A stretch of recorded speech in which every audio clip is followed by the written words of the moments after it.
The moment the gavel dropped, I felt my life collapse in front of my daughter, because in that single brutal sound, everything I had fought for, prayed for, sacrificed for, and held together with bleeding hands was ripped away without warning, leaving me standing in the cold center of a courtroom that suddenly felt like an execution chamber rather than a place of justice. I could feel every pair of eyes around me shift with an uncomfortable mix of pity and judgment. But all I could focus on was the small, trembling hand clutching the fabric of my sleeve with a desperation a 6-year-old should never know, while her bright blue eyes, usually glowing with innocence, now widened with a confused terror that pierced through every protective instinct I had ever possessed. I bent down just enough to meet her gaze, though my own vision blurred with a shame I could not swallow. And when she whispered, barely audible, "Daddy, what does that mean?"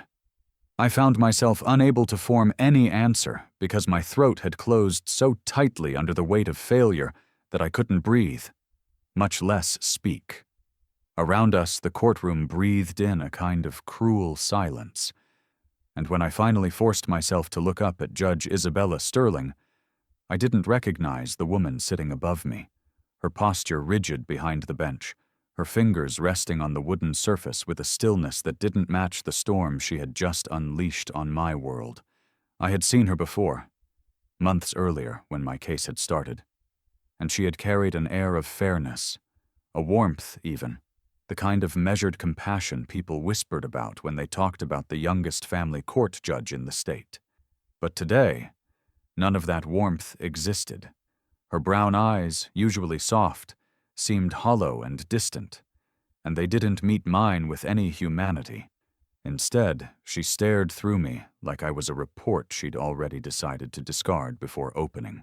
The expensive Cartier watch on her wrist caught the fluorescent lights, and I couldn't help thinking how out of place it looked against the devastation she had just caused. How painfully ironic it was that someone surrounded by luxury could crush someone who owned so little but loved so fiercely. As people began gathering their papers, as lawyers began whispering to their clients, as the bailiff signaled the session was over, I remained frozen because my daughter was still holding tightly to me, and because I knew that once we walked out of that courtroom, once the state took temporary custody, even temporarily, I might lose her forever if something didn't change. My heartbeat was so loud I could hear it over the shuffling feet and murmurs, but even louder was the single thought pounding inside my skull. This wasn't justice. This wasn't right. This wasn't what she deserved. And yet Isabella Sterling didn't look remorseful or conflicted.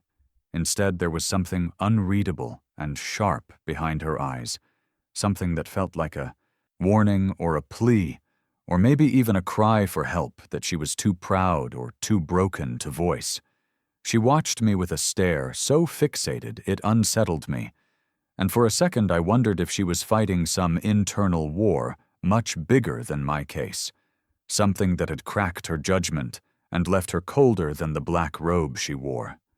When the bailiff approached, gently suggesting I take Maya to the hallway, I took her hand, feeling the small tremor running through her fingers, and I forced myself to walk even though my legs felt like they belonged to someone else.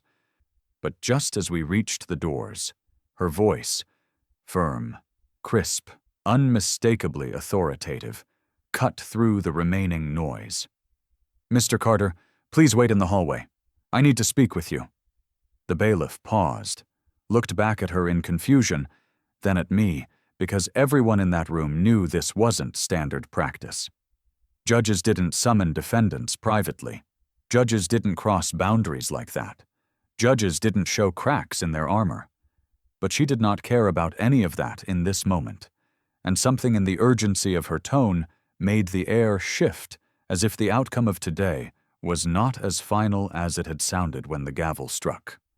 Maya tugged on my hand and looked up with that trusting expression that always shattered me, and I knelt down, brushing a stray blonde braid behind her ear, promising her that she would stay with Officer Mills for just a minute.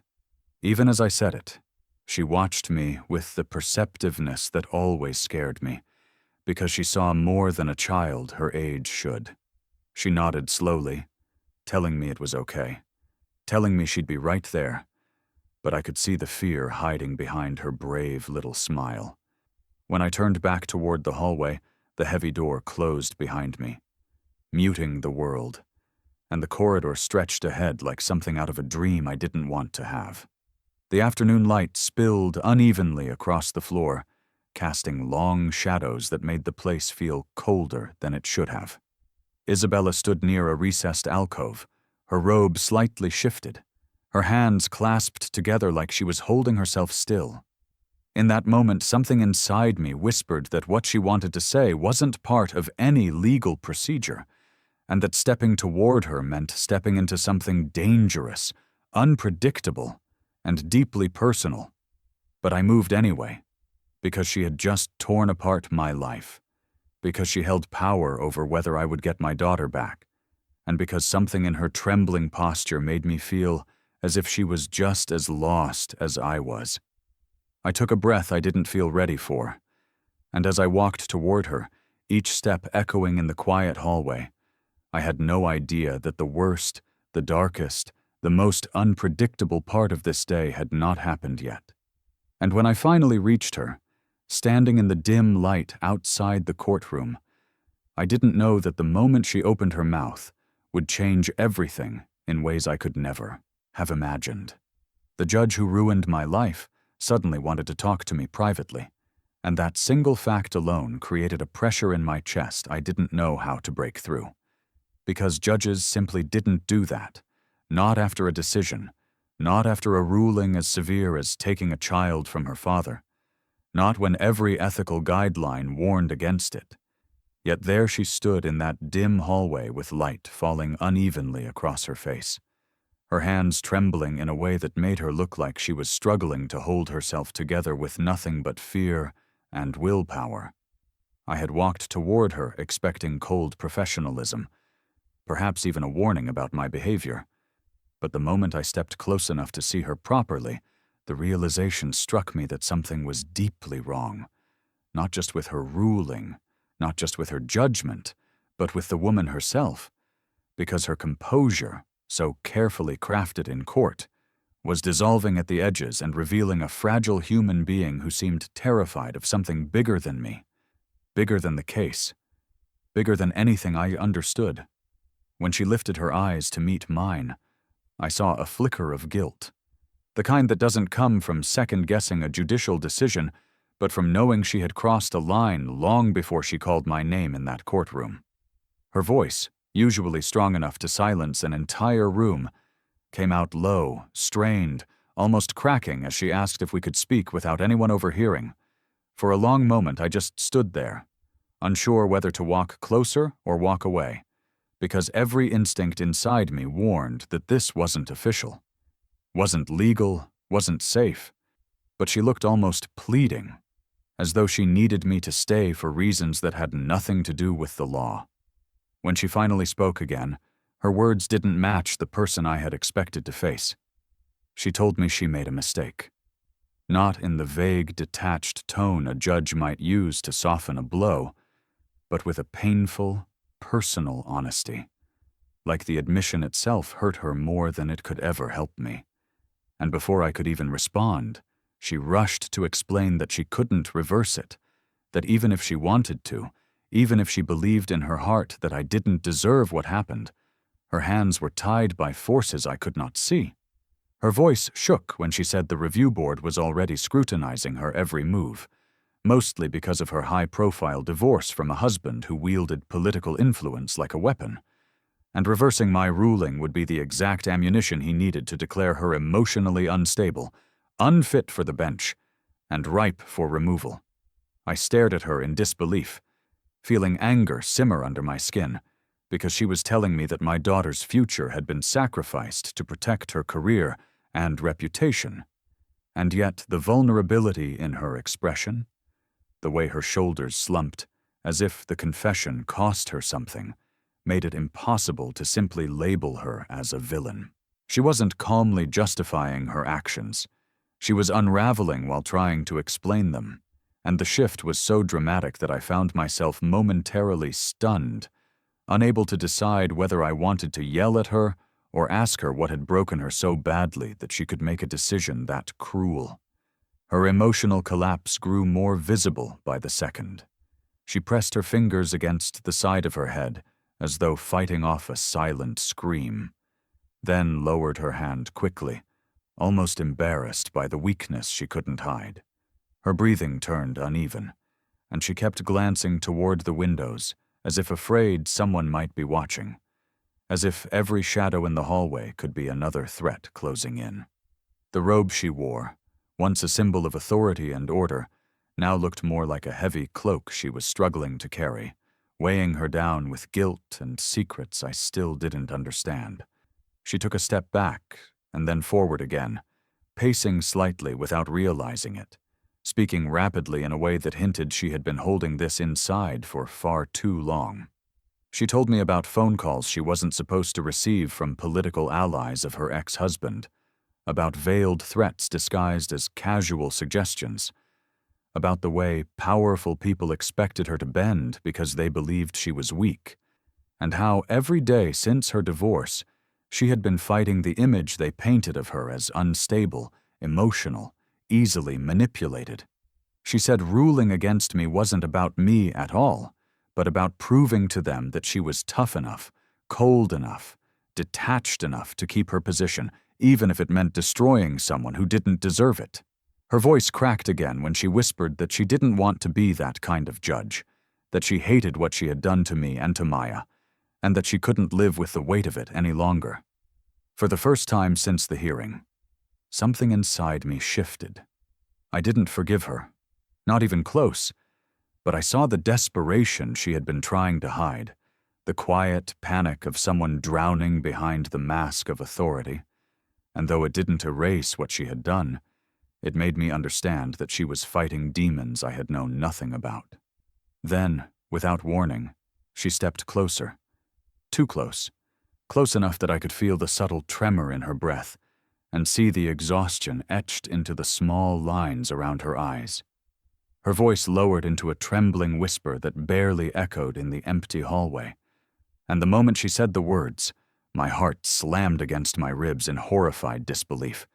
She told me there was one way she could help me, one way she could fix the ruling quietly, without anyone noticing, without any review board, any politician, any oversight committee catching it. All I had to do was give her something in return, something personal, something intimate, something no judge should ever ask of anyone. And then, with a desperation that chilled me to my core, she offered a shocking deal. One night with her in exchange for getting my daughter back. Hearing a judge trade justice for intimacy made my stomach twist in a way I didn't even know was possible, because nothing in my 36 years of life had ever prepared me for the moment when the person dressed in the robe of fairness, the person entrusted with the safety of families, the person holding the power to decide the fate of my daughter, suddenly stripped the courtroom mask away and revealed something far more human and far more dangerous than corruption itself. Desperation wrapped in loneliness, weaponized by grief, and fueled by a kind of emotional implosion I hadn't seen since the darkest nights after my own marriage fell apart. The words she had spoken kept echoing through me with the sickening clarity of a nightmare I couldn't wake up from, and I stood there rooted to the spot, unable to decide whether to yell, walk away, call the police, or simply collapse under the weight of what she had just asked of me. I stared at Isabella, searching for some sign that I had misheard, some indication that she had said something different, something less horrific, something that didn't involve trading my integrity, my self-respect, and everything I stood for as a father just to get my daughter back. But what I saw instead was a trembling, broken woman whose eyes looked hollowed out by months, maybe years of emotional wreckage. She wasn't smirking, she wasn't manipulating, she wasn't enjoying the power she held over me. She looked like someone who had clawed her way through the ruins of her life, only to discover that there was nothing left to salvage. And now she was reaching for the nearest thing that looked like connection, even if it meant destroying herself and me in the process. When she tried to speak again, her voice cracked like something inside her was splintering into pieces, and she began explaining herself in a frantic stream of confession that sounded less like justification and more like a bleeding wound she no longer had the strength to hide. She told me about the day she discovered her ex-husband's betrayal, how she found messages and photographs that shattered her belief in the man she had built her life around, how he had replaced her with someone barely old enough to rent a car, and how the entire political circle they once inhabited had weaponized her pain, turning her into an object of gossip, pity, and mockery. She whispered that he used her trauma to paint her as unstable, unprofessional, emotionally compromised, and that every mistake she made, every hint of vulnerability she displayed, every tear she shed became ammunition for a man who wanted to control her even after walking out of her life. Listening to her, I felt something I didn't expect. Confusion mixed with sympathy, anger tangled with understanding. Because even though I despised what she had done to me and Maya, I recognized the tone in her voice, the sound of someone trying to crawl out of emotional rubble, the sound I had once heard in my own voice the night my ex-wife left and took my daughter with her, leaving behind nothing but accusations, lies, and the slow, suffocating guilt of wondering where it all went wrong. But still, her personal tragedy didn't excuse her proposition, didn't erase the sickness I felt at the idea of trading my dignity for justice. And as she kept speaking, I could feel my chest tightening until I had to force myself to breathe. I felt anger rising in me like a wave breaking against stone, because how dare she use my child's future as leverage? How dare she reduce the bond between a father and his daughter to a bargaining chip in her emotional collapse? How dare she bring me into the wreckage of her private life when I had walked into her courtroom seeking fairness, not exploitation? But even as that anger swelled, disgust pulled at me with equal force. Disgust not only at her request, but at the system that allowed someone in her state to continue deciding the fate of children and families. Disgust at the political machinery that had driven her into this corner. Disgust at the realization that my daughter's life was being tossed around in a war I knew nothing about. In the middle of that storm inside me, something else clicked. A subtle shift of awareness as I felt the familiar shape of my phone in my pocket, the same phone I had activated during the hearing, recording everything in hopes of catching some procedural flaw to help my appeal. And the horrifying, unbelievable reality hit me. Everything she had just said, everything she had admitted, everything she had offered was already recorded, captured in digital clarity that I could turn into a weapon against her, against the lawyers, against the entire corrupt hierarchy twisting my case. My hand drifted instinctively toward my pocket, but I forced myself to stop, because exposing her right then would not bring Maya back into my arms that evening, and it wouldn't fix the damage already done. Still, the knowledge that I had that recording pulsed through me with a strange, heavy energy, an uncomfortable mix of power, fear, and conflict. Because even though she had crossed a line she could never uncross, I could see that she wasn't a monster. She was a woman crushed by betrayal, drowning in loneliness, and desperately reaching for something, anything, even if it was wrong. Her shoulders slumped as she realized what she had said aloud, her gaze falling to the floor as shame spread across her expression. And for a moment, she didn't look like a judge or a figure of authority. She looked like someone who had been abandoned by everyone she trusted, someone whose pain had been weaponized until she stopped knowing where the lines were. I took a step back, trying to collect myself, trying to restore some sense of reality, trying not to let either rage or pity make the decision for me, because I knew that whatever I did next would define not only my path, but my daughter's future. Isabella seemed to sense me pulling away, and she raised her head slowly with an expression that made my stomach drop, as if there was still more truth she hadn't dared to say. And before I could turn to leave, she whispered a final confession, that the ruling against me wasn't just a mistake, but the direct result of pressure from above, manipulated by people who wanted me to lose from the very beginning. It's terrifying when the system meant to protect your child becomes the enemy. And as I drove home with Maya sitting quietly in the back seat, her small fingers gripping the straps of her car seat like she was afraid of falling out of the world itself, I felt that terror settle into my bones with a heaviness I couldn't shake. The sound of Isabella's trembling voice in that hallway kept replaying in my mind in an endless loop, each repetition tightening around my chest until I could barely breathe. Every moment of that conversation, every fractured confession, every desperate plea, every boundary she shattered echoed through me as I tried to understand how a woman entrusted with justice could make such a devastating choice. Not just in my life, but in her own, and how I was supposed to navigate the wreckage she had created without letting it destroy the only thing that mattered to me, my daughter. When we finally walked into our apartment, the familiar scent of Maya's crayons and the worn-out couch should have comforted me, but instead the rooms felt smaller than usual, as if the weight of the day had compressed the walls inward. Maya didn't run to the table or ask for a snack the way she usually did after a stressful day.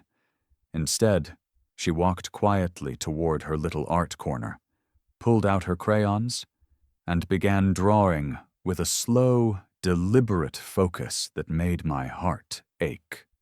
I watched her from the doorway, trying to gather my thoughts, and after a few minutes I crouched beside her to see what she was creating. The picture nearly broke me. She had drawn a courtroom. Messy lines, crooked benches, uneven faces, the kind of imperfect proportions only a child could make. But the emotions were unmistakably clear. There she was in the center, drawn smaller than everyone else, her mouth a trembling line, her hand reaching for me. And there I was, tall but bent forward, like I was shrinking under something I couldn't see. But what shook me most was how she drew the judge. Isabella stood behind the bench with tears streaming down her face, and Maya had drawn a broken heart floating above her head, cracked straight down the middle. "Maya," I whispered, trying to steady my voice. "What's this?" She didn't look up from her paper, just kept shading in the floor with dark gray strokes.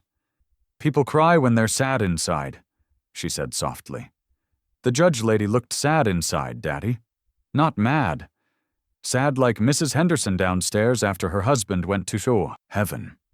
I swallowed hard, because children had a way of seeing truths adults tried to bury, and in that moment Maya saw more clearly than I had. She wasn't excusing what happened. She wasn't saying Isabella was right. She was simply recognizing pain, even in someone who had hurt us. And that made the turmoil inside me even harder to manage. Because while I wanted justice for the wrong done to us, I couldn't ignore the image of the judge's face when she confessed her fears, her loneliness, and her emotional unraveling. I sat on the floor beside Maya, feeling the echoes of my own exhaustion pulsing through my arms and legs, and I began replaying the hallway conversation in my mind yet again. I analyzed every detail, the quiver in her voice, the way her eyes darted toward the windows, the sharp edge of desperation when she said she was drowning, the subtle hints of someone on the edge of something dangerous. Part of me wanted to expose her, to broadcast the recording, to tear down the corruption that had nearly destroyed my life, to blow open the truth so no one else would suffer the same fate. But another part of me, the part shaped by my years as a Marine and as a father, recognized something else.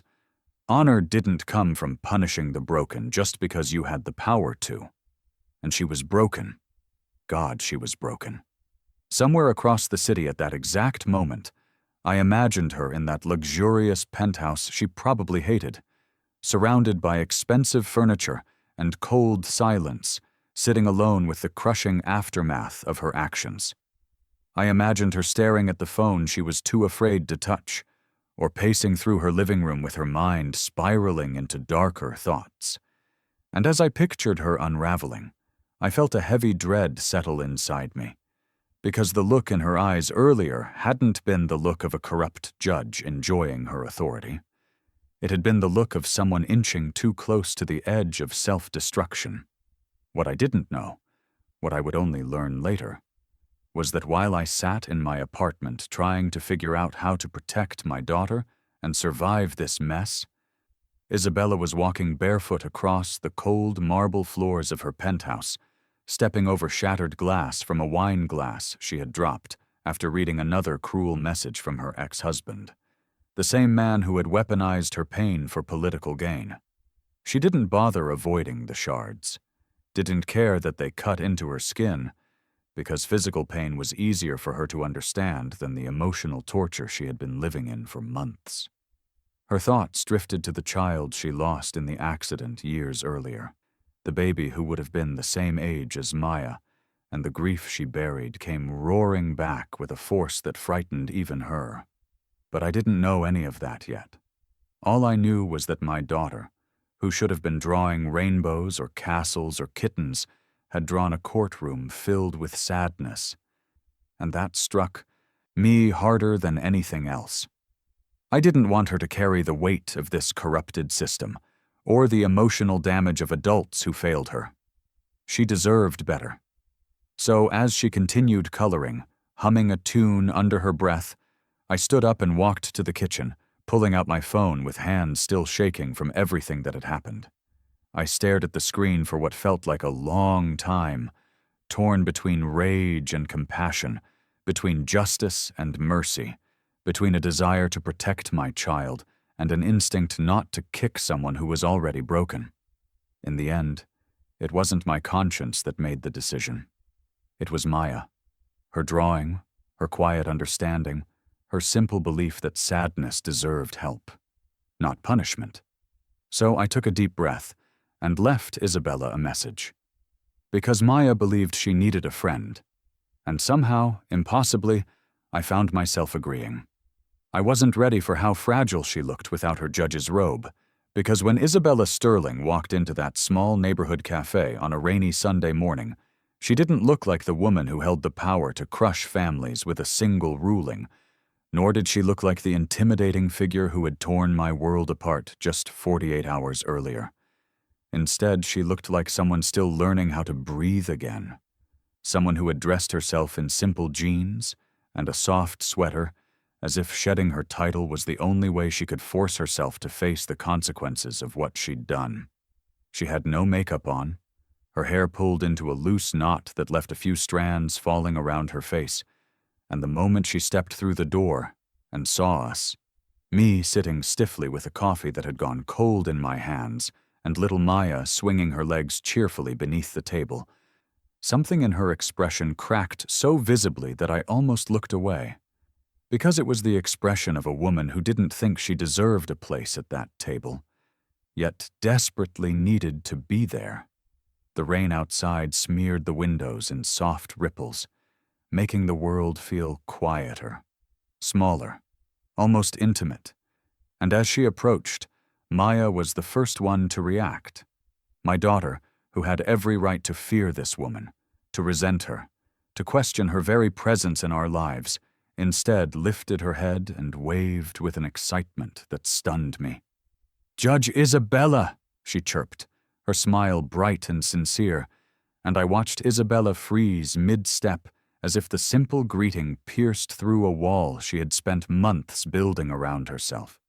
"Just Isabella," she said eventually, her voice softer than I'd ever heard it, and she sat down slowly, carefully, like she wasn't sure if the chair would allow her to stay. The moment she folded her hands on the table, Maya reached into her backpack, pulled out a folded piece of paper, and pushed it toward her with the same gentle determination she used when offering a hurt classmate a Band-Aid. Isabella hesitated, then opened it, and I watched as her throat tightened. The drawing was a rainbow arched across a stormy sky, with 3 little stick figures beneath it: me, Maya, and Isabella herself. Underneath it, Maya had written the words, "Rain means things grow again. For a long moment, Isabella didn't speak. She simply stared at the paper, blinking rapidly, as if trying to hold back tears she wasn't sure she had permission to release. And something shifted in the air between us. Something human, something raw, something that reminded me that underneath the black robe was a person who had been bleeding long before our lives had crossed. When the waitress came by and Maya eagerly ordered pancakes piled with enough syrup to defy gravity, Isabella finally gathered the courage to meet my eyes. "I've been reading your case file all night," she said, her voice steadying slightly, though her hands still trembled around her coffee cup. There were things I didn't see, things that were hidden from me. Before I could ask what she meant, she reached into her bag, pulled out a thin folder, and slid it across the table. I opened it cautiously, scanning the documents she'd brought, and my breath caught in my throat. Dates didn't match. Signatures were inconsistent. Photographs were time-stamped on days I was deployed overseas. Witness statements included events that had never happened. My ex-wife's lawyer had falsified evidence, blatantly, intentionally, and repeatedly, and someone in the system had allowed it through without question. Isabella swallowed hard before speaking again. "Your ex-wife's accusations shouldn't have even survived the preliminary review. They weren't just weak, they were fabricated. But her attorney, he has connections. Deep ones. And those connections happened to tie back to my ex-husband's political circle." The pieces snapped together in my mind with a clarity that was both sickening and enraging. My family, my daughter, had been collateral damage in someone else's power games. And worse, Judge Sterling had been coerced into becoming part of it.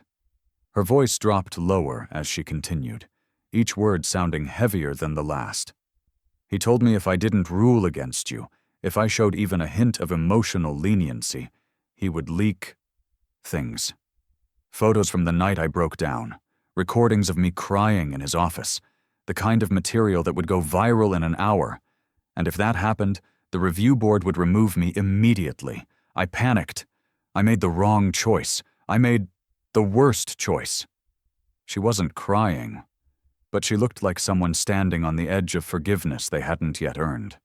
For a moment I didn't know what to say, because the anger I had carried for days warred with an unexpected, almost invasive sense of empathy, something I didn't want but couldn't deny. Her pain, her trauma, her sense of drowning felt too familiar, too human to ignore, even if part of me wished I could. Maya's small voice broke the tension. "It's okay to be sad," she said gently, leaning her head against Isabella's arm as if she had known her for years. "When people are sad, they need friends to help them feel better." Isabella let out a shaky breath that was almost a sob, and for the first time, she didn't pull away from comfort. She placed her hand lightly on top of Maya's, and in that simple gesture, something fragile and hopeful formed between the three of us. Something that felt like the beginning of redemption, even if we weren't sure yet what the path would look like. After a long silence, Isabella straightened slightly, as if preparing herself for something far darker. "There's something else," she murmured, glancing toward the window as if expecting someone to be watching. "Something I haven't told anyone. Not the board, not my attorney, not even my therapist. It's the only thing strong enough to take down everyone involved in your case, including me." Her hands tightened around her cup as she leaned closer, her voice dropping to a whisper heavy with danger. And with a trembling breath, she revealed she had evidence that could destroy everyone, including herself. Doing the right thing sometimes means burning your own safety to ash. And sitting across from Isabella in that rain-washed cafe, with Maya happily drawing spirals in a puddle of syrup, while the two of us carried the weight of corruption and broken lives between us, I realized that every choice we made from this point forward would determine whether we crawled out of this darkness together or drowned under it separately. Isabella looked smaller than she had earlier, her shoulders rounded as if the world had been leaning on her for far too long, And when she finally forced herself to meet my eyes, I saw a fear there that was so raw it made my breath catch. Not because she feared me, but because she feared what telling the truth would cost her. She began speaking slowly, each word sounding like it had been scraped from inside her chest, and she admitted that her ex-husband, the senator, the man who had once vowed to love her, the man who now used her wounds as leverage, was blackmailing her with every weapon he had stolen from their marriage. She described the photos taken during her breakdown, the audio clips of her sobbing in the middle of a panic attack, the emails where she begged him to stop hurting her even after the affair became public, and the humiliation she feared would become headline fodder if she disobeyed him even once. It was a horrifying picture. An influential man using his wife's trauma as handcuffs, tightening them every time she tried to breathe freely. She explained that the night she discovered his affair wasn't just a moment of heartbreak. It was the beginning of a spiral she had never truly escaped.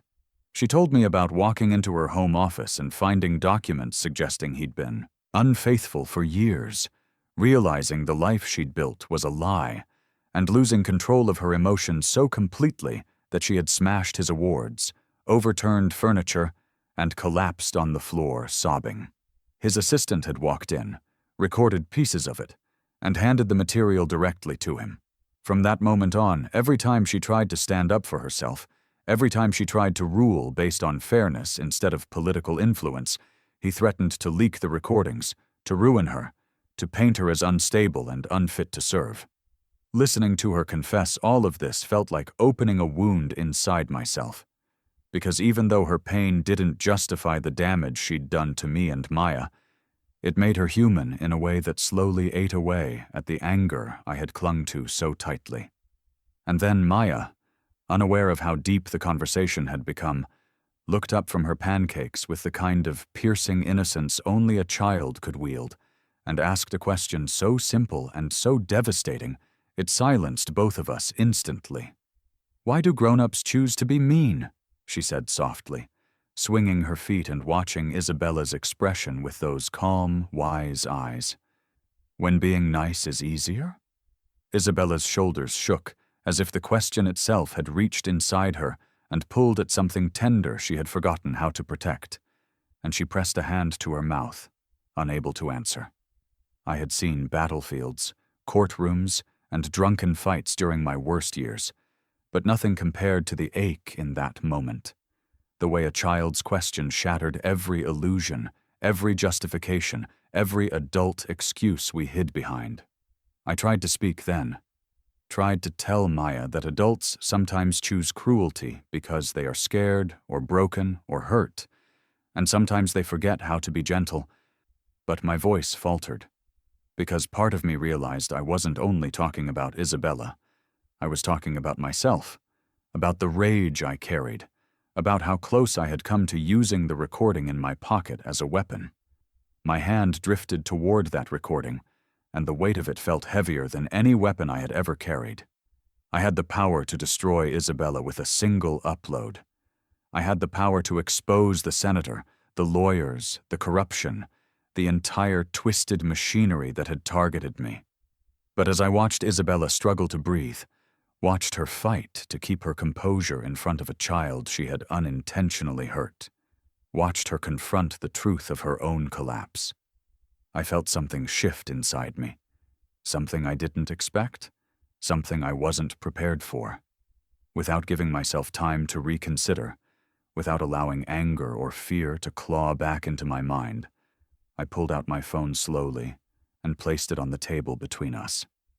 Isabella froze, her eyes widening, her breath catching, because she knew what that device contained. She looked at it like someone staring at their own execution, and she whispered, "You recorded me, didn't you?" I nodded. Once. Her lips parted as if she wanted to apologize or plead or run, but I didn't let her speak. Instead, I unlocked the phone, opened the file, held it just long enough for her to recognize the audio waveform, and then pressed delete. No hesitation. No drama. Just a simple motion of my thumb that erased the most damaging evidence she had ever surrendered to anyone. She gasped, her hand flying to her chest, her entire body trembling as if the floor had dropped beneath her feet. No one had protected her in years. No one had chosen compassion over advantage. No one had put her humanity above their own suffering. And in that moment, something profound passed between us, an unspoken understanding that we were both standing at the edge of a precipice, and for the first time, neither of us wanted to push the other over. Everything changed then. The tension that had knotted between us softened in a way I never could have predicted, and the guarded expression she wore cracked open, revealing a depth of vulnerability that made my heart twist. She wasn't a villain in that moment. She wasn't a powerful judge or a symbol of injustice. She was simply a broken, frightened woman trying to crawl her way back toward the truth.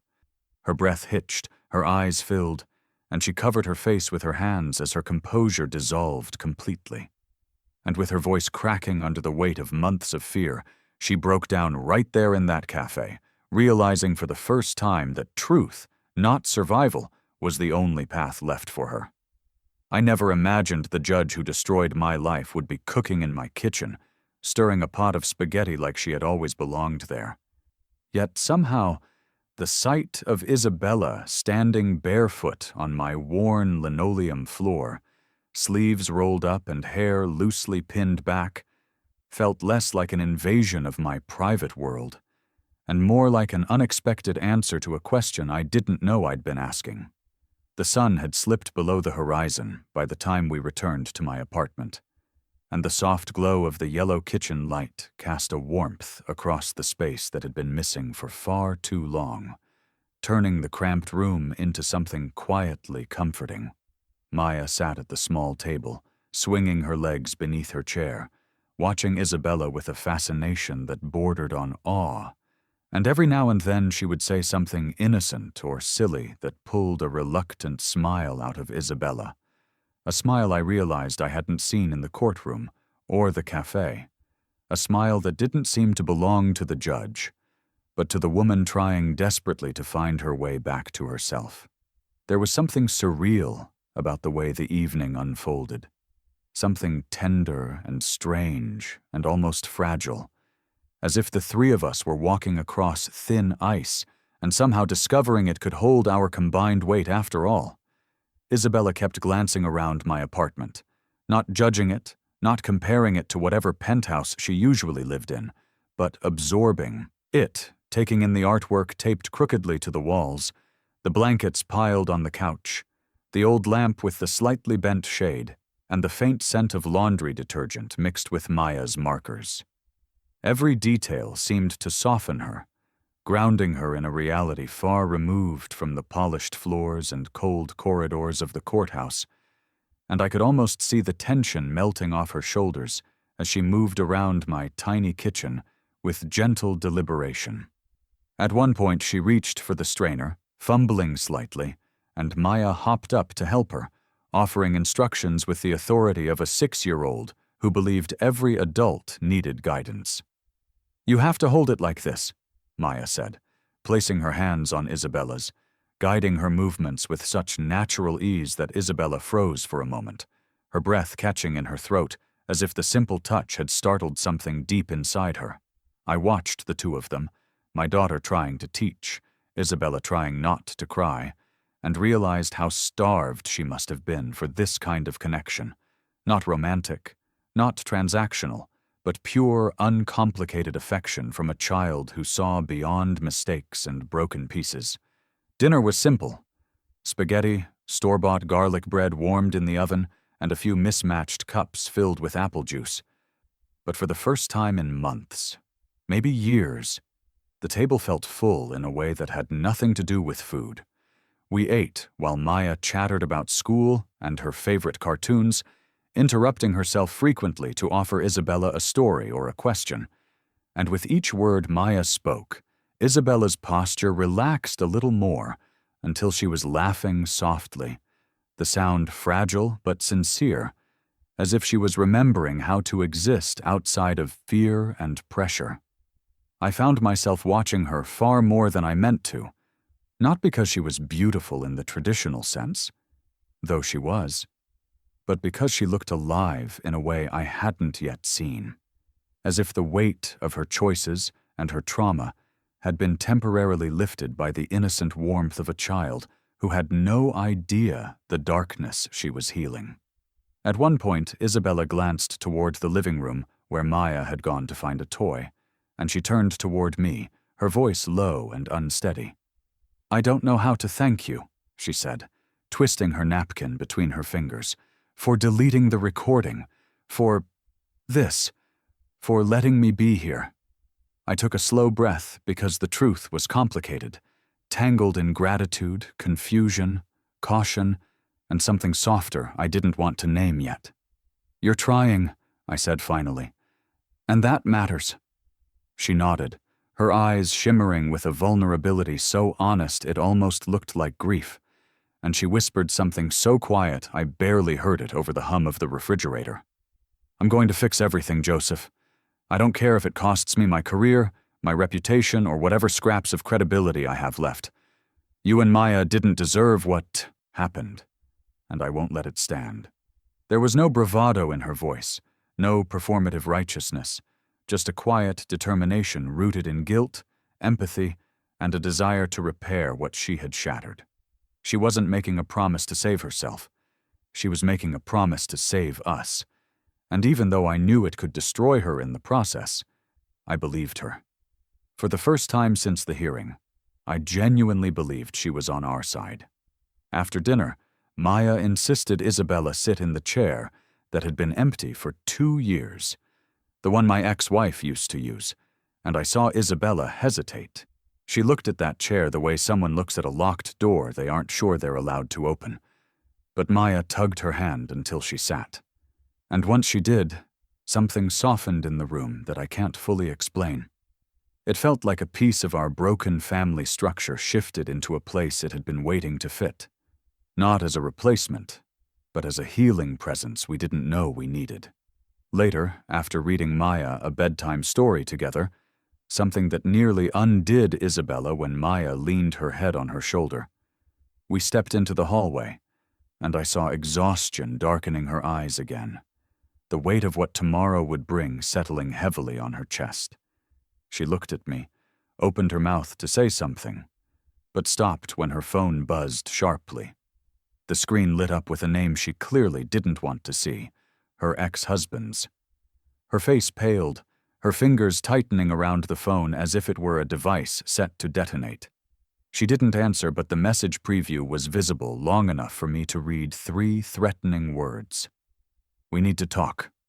Her breath shook, and she turned toward me, fear replacing the brief peace she had found in my home. And in that moment I realized the storm wasn't over. Her ex-husband had begun preparing his counterattack, and whatever came next would hit all of us. For the first time, the courtroom wasn't my enemy. It became my battleground, a place where I wasn't standing alone in defense of my daughter or buried beneath the crushing weight of a corrupted system, but a place where truth finally had a chance to claw its way out of the shadows and take its rightful place in the light. The morning air outside was cold enough to sting my lungs, and as I walked beside Isabella through the courthouse doors, I could feel the tension radiating off her like heat from a dying star.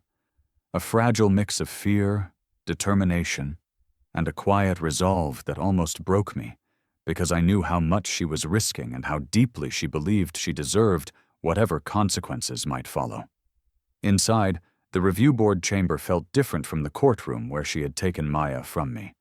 Less ceremonial, less crowded, more suffocating in its formality. And as we stepped inside, I could see the chief judge seated at the center of the long table, flanked by stern-faced officials who wore expressions sharp enough to cut glass. Isabella gave me a small, steadying nod before stepping forward, her heels tapping against the polished floor with a confidence that was almost too fragile to be real, and I could tell by the faint tremor in her breath that she was holding herself together with every last scrap of strength she possessed. She placed a thick folder of documents on the table, the evidence she had gathered in just 2 frantic nights. Security footage, falsified records, emails, text messages, timestamps, and a written statement outlining every pressure she had received from the senator and his network. Her voice when she began was softer than usual, edged with tremors of exhaustion and fear. But there was a clarity in it that commanded the room, a quiet authority that didn't come from power but from truth itself.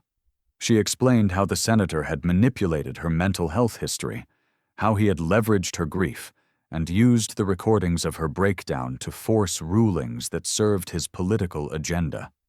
How the lawyer representing my ex-wife had used that influence to push false evidence past her desk.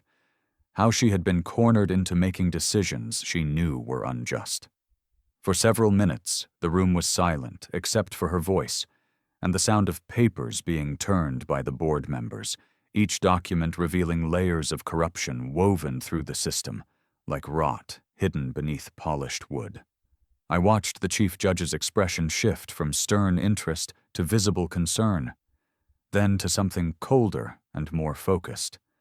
And I knew he was beginning to see what Isabella had been living through, an invisible war orchestrated to destroy her credibility and manipulate her authority.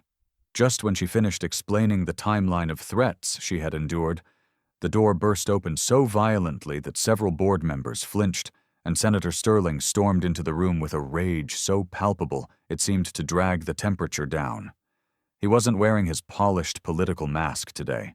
He was unhinged, red-faced, wild-eyed, and carrying an anger that shook the room as he pointed at Isabella with a trembling hand. "You think you can walk in here and destroy me?" he hissed, stepping forward until the officers moved to block his path. "You think anyone will believe a woman who can barely control her emotions, a judge who had a breakdown so severe she begged me to take her back?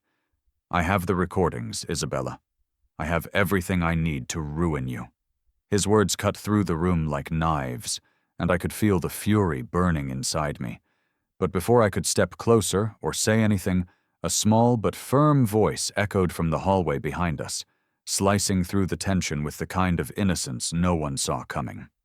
"That's not nice," Maya said, walking into the room with Officer Mills behind her, her tiny face scrunched into a scowl that would have been almost comical if the moment hadn't been so devastating. "My teacher says bullies talk like that because they're scared someone will see who they really are." The entire chamber fell into stunned silence as Maya marched forward with all the confidence of someone who had never learned to fear people in suits, pointing at the senator with a fierce determination that made something in my chest tighten painfully. "You hurt Judge Isabella," she declared, "and you tried to take me from my daddy. That's wrong." The chief judge looked between the senator and my daughter with an expression of dawning clarity, his gaze sharpening as he pieced together the truth, not from evidence alone, but from the behavior unfolding in front of him. Isabella wasn't unstable. She was terrorized. She wasn't unfit. She was targeted. She wasn't corrupt. She was coerced by a man who believed he was untouchable. "Senator Sterling," the chief judge said, his voice steely and final, "your intimidation ends here." He nodded to the officers. "Arrest him." The senator's face twisted with disbelief, and then pure rage as the officers closed in, grabbing his arms and forcing him back. He shouted threats, insults, promises of revenge, but his words meant nothing now. The evidence spoke louder. Isabella's courage spoke louder, and Maya's simple truth spoke loudest of all. As they dragged him out of the chamber, I stepped forward and addressed the board myself, my voice shaking but strong enough to carry. "Judge Sterling didn't protect herself," I said, "because she was too busy trying to protect everyone else from a man who used power like a weapon. She made a mistake in my case, but she's the only person in this room who has had the courage to stand up against him." For the first time, Isabella looked at me with something soft and reverent in her eyes, because she knew I meant every word. The board recessed to deliberate, leaving us standing in the quiet aftermath of the most explosive confrontation of my life. Isabella leaned against the wall, breathing slowly, trying to steady herself after years of fear collapsing all at once.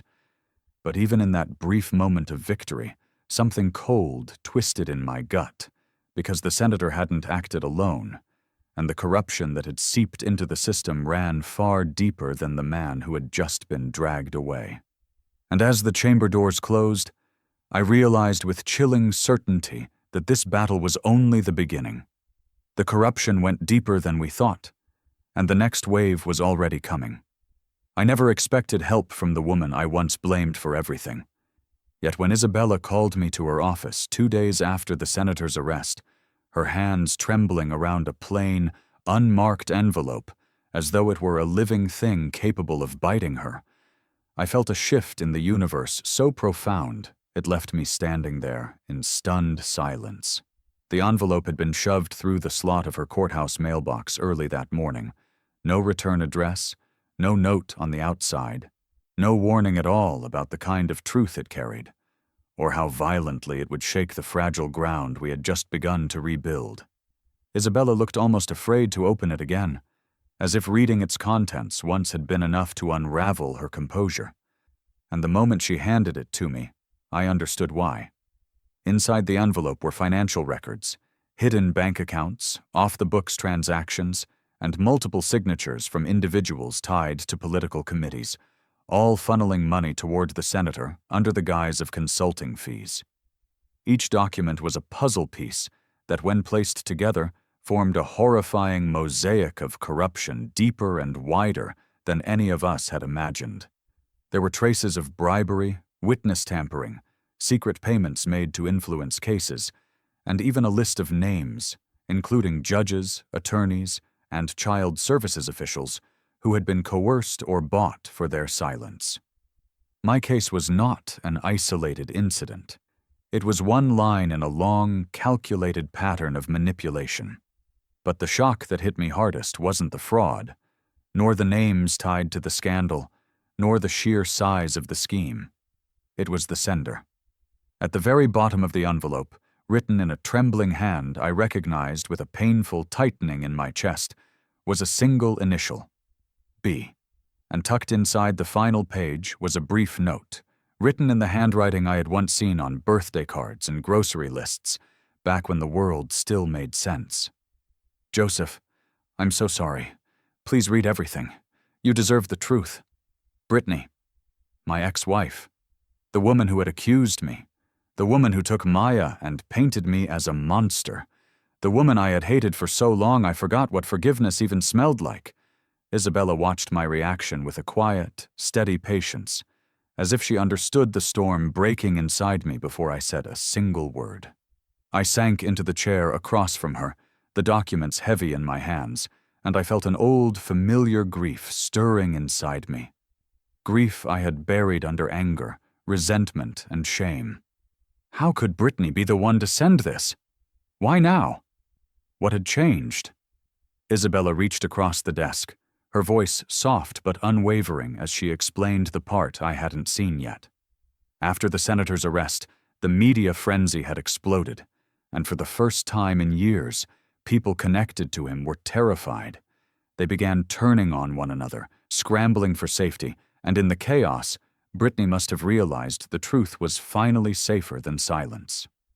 Isabella had found additional notes inside, a longer confession on a torn sheet of notebook paper, written with shaky honesty that made every sentence feel like a bruise being pressed. Brittany admitted she had been blackmailed. She admitted the senator had found vulnerabilities in her life, chief among them her mother's failing health and the expensive medication she needed to stay alive.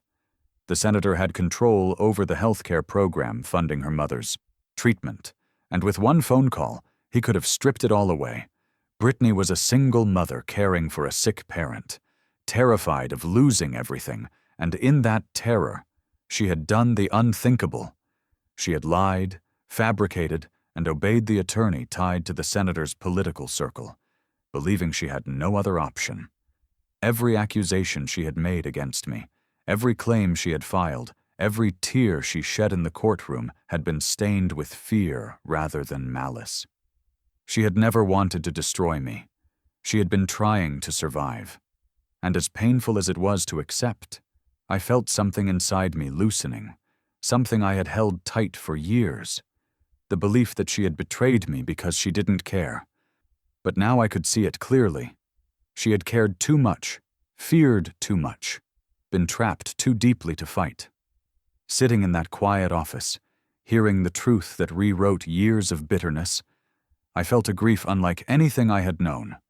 I didn't excuse what she had done, but for the first time, I understood it. I understood her fear, her paralysis, her choices.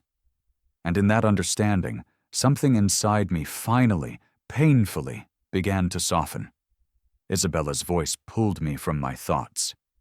"There's more," she whispered, tapping the pile of documents with a trembling finger. "This information, if we use it, we won't just expose the senator. We'll dismantle the entire network behind him. Judges, lawyers, social workers, political donors, people who have controlled cases for years. This isn't just your fight anymore." I felt the magnitude of her words settling into my bones, a heavy truth awakening like a sleeping giant. The battle we had fought so far was only the surface. Beneath it lay roots of corruption that stretched farther than either of us had imagined. My phone vibrated abruptly, snapping both of us out of the moment. I glanced at the screen, and it was her name, Isabella. She was calling me from her personal line, even though she was standing 3 feet away. Confused, I looked up, and her expression changed from determination to something urgent and unsettled. "Answer it," she whispered. "You need to hear this." I picked up the call, and the voice on the other end told me this new evidence wasn't just important, it changed everything. Forgiving someone who hurt you might be the bravest thing you ever do, and as I guided Maya's small hand into mine and walked toward the quiet park bench where Brittany sat waiting for us, I felt a heaviness spreading through my chest, the kind that comes from confronting not just a person, but a past filled with wounds you were certain would never close. Brittany looked smaller than I remembered, not just physically, but emotionally. Her shoulders hunched like she was trying to fold in on herself, her eyes swollen from hours, maybe days, of crying. And when she saw Maya approaching, she pressed her shaking hands together in a gesture that made her seem less like the woman who had once stood against me in a courtroom, and more like a child who had been caught doing something unforgivable. Maya didn't run to her, didn't shout her name, didn't jump into her arms the way a little girl might in a perfect world. Instead, she approached slowly, studying her mother's face with the kind of quiet understanding that only a child forced to grow up too soon could possess. Brittany tried to speak, but her voice cracked immediately, and she lifted a trembling hand to cover her mouth as tears spilled down her cheeks. "I'm so sorry," she finally whispered, her voice barely louder than the rustle of leaves overhead. "Baby, I'm so sorry for everything I did. I was scared. I didn't know how to protect Grandma, and I didn't know how to protect you, and I made terrible choices because I thought if I didn't do what they wanted, we would lose everything." Maya looked at her with a seriousness far beyond her 6 years, her eyes searching Brittany's expression as though sifting through layers of truth and fear and hurt. And then, slowly, she stepped forward and placed both of her small hands on her mother's cheeks. "Mommy," she said softly, "it's okay to be scared. But you should have told us. Daddy says secrets make hearts sick." Brittany broke then, completely, and she pulled Maya into her arms with a sob that tore through the quiet morning. I watched them for a long moment, feeling something inside me unravel in a way I didn't expect. Because for years I had believed that Brittany had turned against me out of malice, resentment, or indifference. But now, seeing her collapse under the weight of her own guilt, hearing the tremor in her apologies, watching her cling to our daughter like she was a lifeline, I saw a woman who had been backed into a corner so cruelly she had lost all sense of direction. When she finally looked up at me, her eyes were red and terrified. "Joseph," she whispered, "I didn't want to lie. I didn't want to keep Maya from you. He said he would cut off my mother's medical coverage. He said he would destroy me, and I believed him. He told me if I testified the way they wanted, everything would be okay. I thought I was protecting everyone. I didn't know how wrong I was until it was too late. I felt my throat tighten as her words sank in, each one peeling back years of resentment I had wrapped around my heart like barbed wire. I didn't excuse her choices. Nothing could erase the pain. But for the first time since our lives shattered, I understood the desperation behind them. I understood how someone as frightened and unsupported as Brittany could be manipulated by a man who thrived on exploiting weakness. Isabella stood a few feet behind me, giving us space, watching the scene unfold with an expression that held no judgment, only empathy, the kind that comes from surviving her own battles with fear and control. She didn't try to interrupt, didn't try to justify or explain, didn't try to stand between us. Instead, she acted as a quiet pillar of support, someone who knew the damage fear could cause and the healing truth could bring. When I finally spoke, my voice came out steadier than I expected. Brittany, what you did hurt me. It hurt Maya, and I won't pretend it was okay. But I also won't pretend I don't understand what fear can make a person do. I glanced down at Maya, who was holding her mother's hand now with innocent forgiveness, and I felt something warm but fragile stirring inside me. We can't change what happened, but maybe we can start fixing what's left. Brittany nodded, tears streaming again, and whispered, I want to try. I want to get better. I want to be in her life the right way. I want to repair what I broke. Maya squeezed her mother's hand in silent acceptance, and I looked back at Isabella, who offered me a small, almost imperceptible smile that carried reassurance, gratitude, and something deeper I wasn't ready to name yet. She had guided us to this moment, supported us without pushing, held space for our pain without inserting herself, and in doing so she became something unexpected, a steady presence we didn't know we needed. As we walked back toward the parking lot, Maya between us holding both our hands, I felt Isabella fall into step beside me, her presence quiet and unassuming, yet undeniably woven into the delicate healing taking shape around us. She wasn't an outsider anymore, not a judge, not a stranger, but someone whose compassion had begun stitching together the torn edges of our fractured family without ever demanding recognition. And as Maya tugged her hand free to run ahead toward the car, I found myself glancing at Isabella with a realization that sent a quiet shock through me. In that gentle moment, watching her watching us, I began to realize Isabella belonged with us in a way none of us had expected. Some people walk into your life accidentally and become your family, not because you planned it, not because you expected it, but because something inside you recognizes a missing piece you never knew you were searching for. And every day that passes with them near you begins to feel like stitching torn fabric back together until the wounds stop bleeding. That was how it felt as Isabella slowly, almost hesitantly, became part of our life and our home. Not as a visitor passing through our routines, but as someone who began shaping and softening the spaces we lived in. She didn't announce herself with grand gestures or declarations. She simply started showing up, first for short visits to check on how Maya was coping, then to help with dinner, then to read bedtime stories, and eventually, without any of us saying it aloud, she simply stayed. Her presence changed the rhythm of our days in ways so subtle I didn't recognize them until they had already taken root. She learned where we kept the sugar, the way the bathroom door stuck in winter, the exact temperature Maya liked her bathwater, and the fact that I drank my coffee too strong for most people, but she drank hers even stronger. She didn't move in officially. There were no boxes or bags lining the hallway, but she left things behind. A sweater over the back of a chair, a pair of shoes near the front door, a book on the living room table, a mug she liked to use because Maya had drawn crooked hearts all over it with a permanent marker. And somewhere in the quiet unfolding of these small details, she shifted from being a guest to being someone we hoped wouldn't leave. Her bond with Maya deepened in a way that surprised all of us.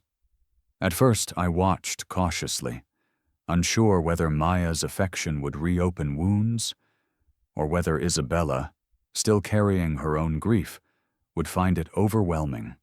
But what happened instead was something gentle and almost miraculous. Maya began seeking Isabella's hand when crossing the street, curling against her side during movie nights, showing her drawings with the kind of excitement that only comes when a child feels completely safe. Isabella responded with a tenderness that seemed instinctive, as if caring for Maya filled a hollow inside her she had long believed was permanently empty.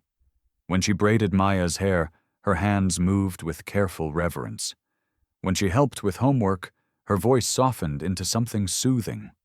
When she tucked Maya into bed, her expression carried a quiet ache, as though she were giving love she wished she had been able to give her own daughter. Watching them together felt like witnessing something I wasn't sure I deserved. A second chance at building a family, even though the path that led us here had been littered with pain and heartbreak. Isabella, once the woman who had broken my life apart, was now helping rebuild it, piece by delicate piece, not through guilt, but through genuine connection. She didn't force herself into moments. She eased into them, offering stability where mine faltered and warmth where Maya needed comfort. And slowly the cracks in our lives began to feel less like fault lines and more like seams holding us together.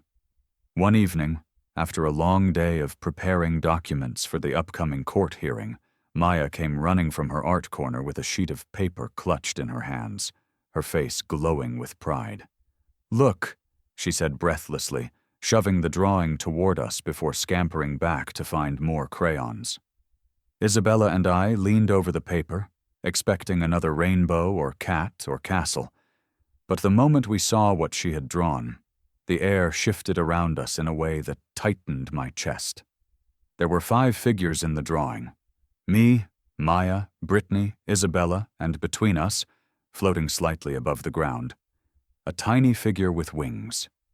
Emily, Isabella's baby, the one she had lost. Maya had drawn her with the same bright eyes she drew on everyone, with a small smile and a halo of soft yellow lines, placing her gently in the family scene as if she belonged there, as if she had always belonged there. Underneath, in her endlessly hopeful handwriting, Maya had written, "Our family. All of us." I felt Isabella go still beside me before I saw the first tear slip down her cheek. She lifted a hand to her face, but the tears kept falling, silently at first, then with a trembling breath that revealed depths of grief I had only glimpsed until now. She sat down heavily on the couch, the drawing held delicately in her lap, and for a long moment she didn't speak. She didn't need to. The weight of seeing her daughter acknowledged, not erased, not pitied, but embraced, was too immense for words.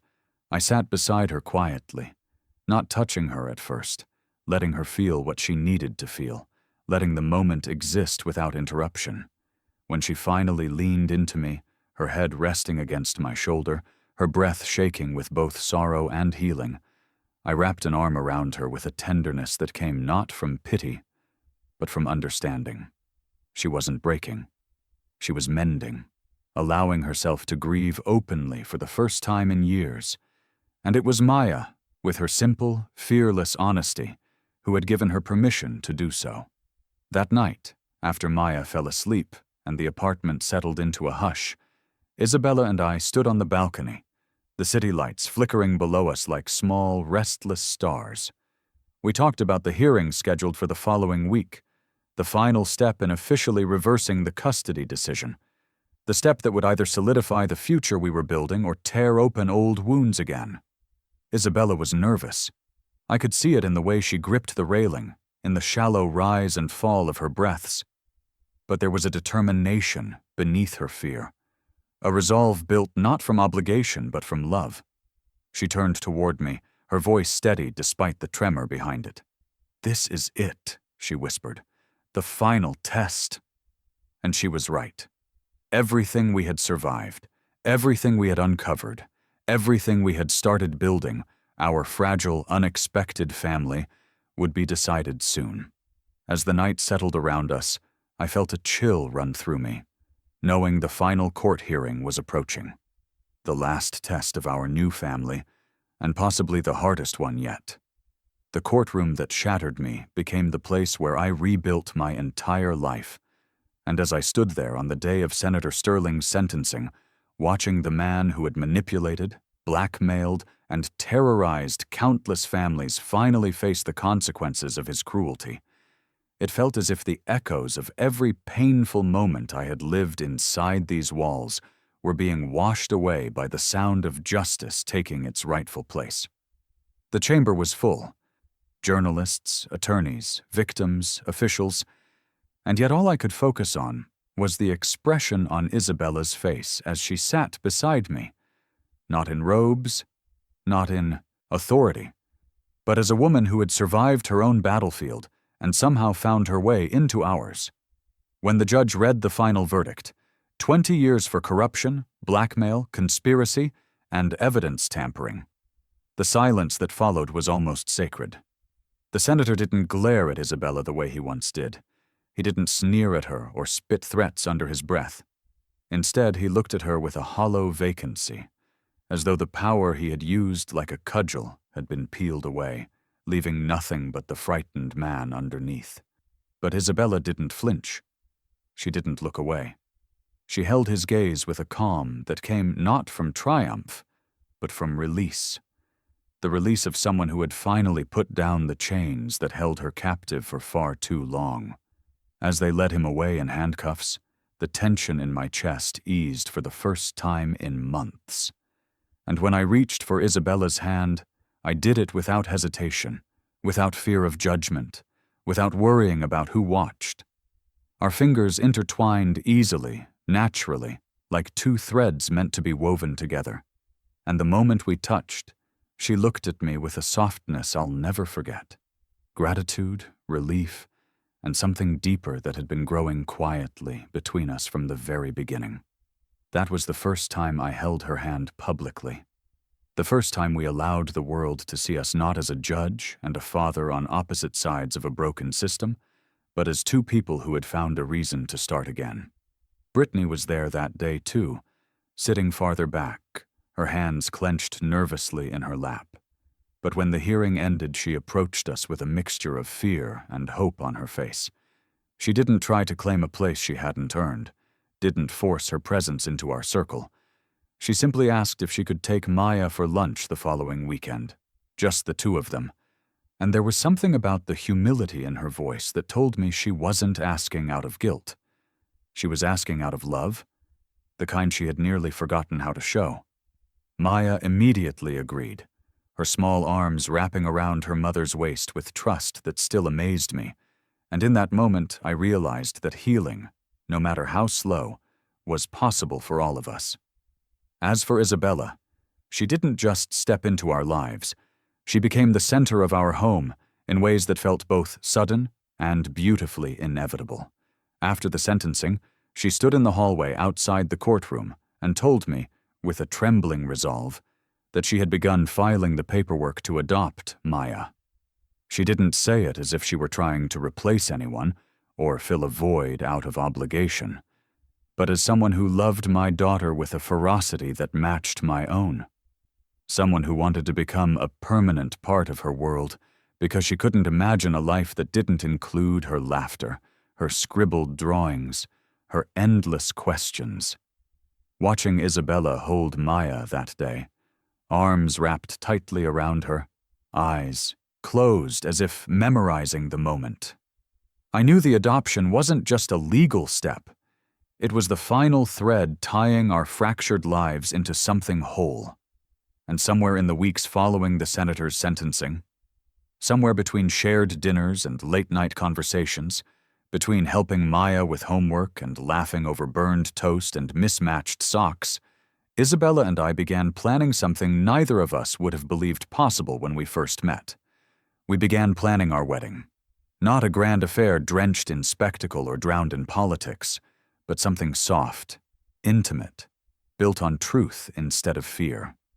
The kind of wedding born not from fairy tales but from second chances. It felt surreal, even fragile at times, but the more we leaned into this new future, the stronger it became. Our days filled with small moments of joy. Maya practicing her dance routine in the living room, Isabella learning to braid her hair without pulling too tight, the two of them singing off-key together while making breakfast. The quiet evenings when Isabella rested her head on my shoulder and whispered that she never thought she would deserve this kind of love. We were building something real, something earned, something beautiful. But life has a way of testing the things you love most, right when you begin to believe you're safe. And the night before Isabella's adoption hearing, the night before everything became official, the night before the last piece of our new family fell into place, we were curled up on the couch, Maya asleep in her room, the soft hum of the city drifting through the open window when a knock suddenly echoed through our apartment. A sharp, unexpected knock. Firm, deliberate. Isabella and I exchanged a quick glance, the quiet comfort of the evening cracking open around us, replaced by an uneasy tension I hadn't felt since the early days of our nightmare. I stood and walked toward the door, my heart tightening, because deep down I knew whoever was on the other side wasn't here to congratulate us. They were here to change everything. If this story pulled you in, then make sure you don't leave just yet. There are so many hidden chapters still waiting for you.